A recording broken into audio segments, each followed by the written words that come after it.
28-এ আমরা দেখে নেব পরিবেশ, খনিজ ও শক্তি সম্পদ। এর আগে 311 অব্দি আমরা অলরেডি কমপ্লিট করে ফেলেছি। আপনার প্লেলিস্ট সেকশনে গিয়ে দেখতে পারেন। আজকে আমরা দেখে নেব কি আছে।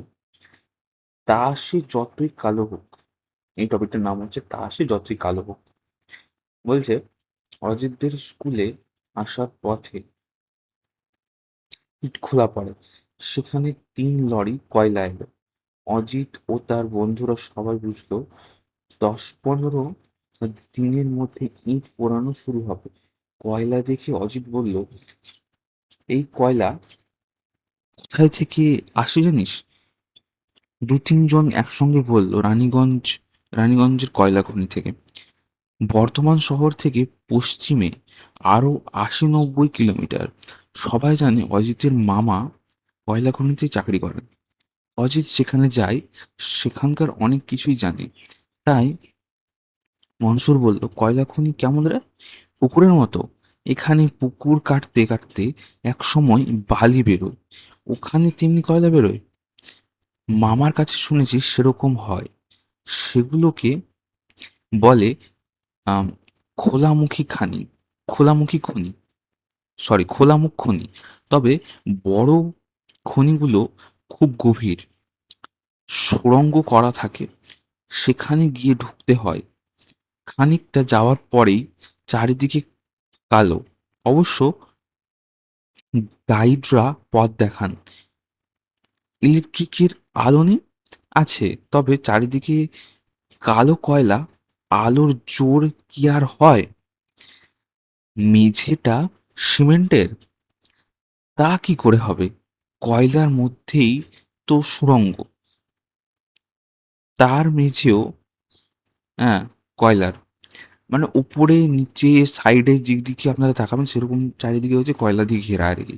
এটাই বোঝানো হচ্ছে আর কি। দেয়াল কয়লার, ছাদ কয়লার, আবার এখানে সেখানে জল চুইয়ে পড়ছে, হাটের পথটা কাদা কাদা মতন। স্যার আসার পর আবার এসব কথা উঠলো।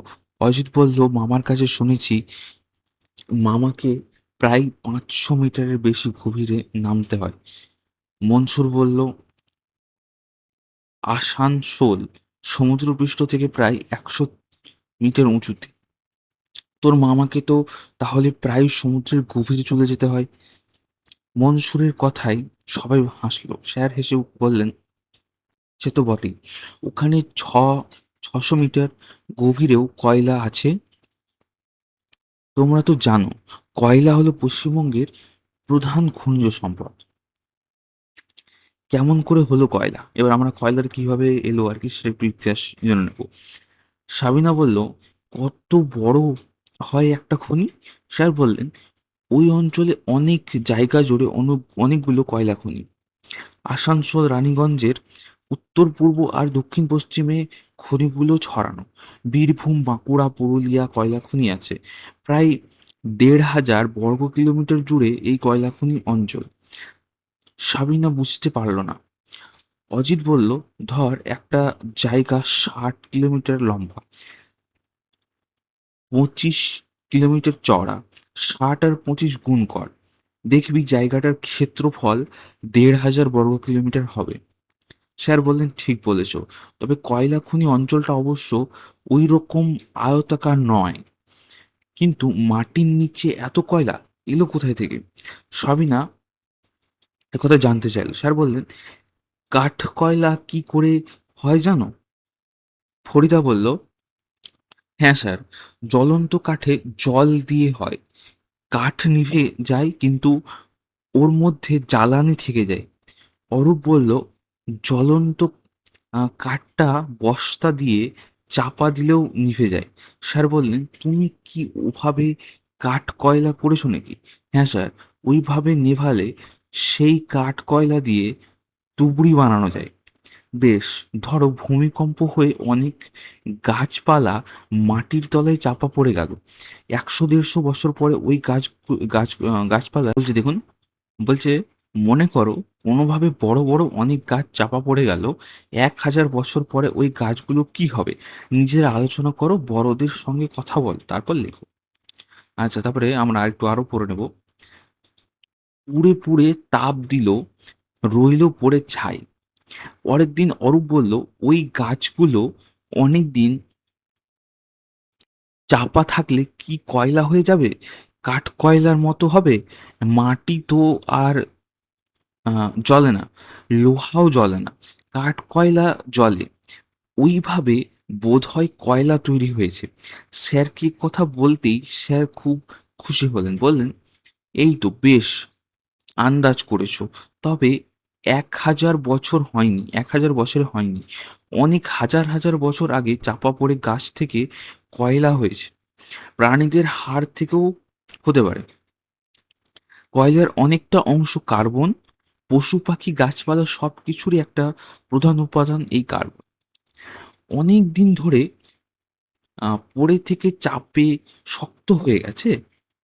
রবি বলল, স্যার, অংশটা জমাট হয়ে গেছে আর সব কিছু পচে গেছে, তাই না স্যার? হ্যাঁ, তবে শুধু চাপ নয়, মাটির নিচে গরমও খুব। চাপে আর তাপে এমন হয়েছে, কার্বন অংশটা জমাট হয়ে রয়ে গেছে।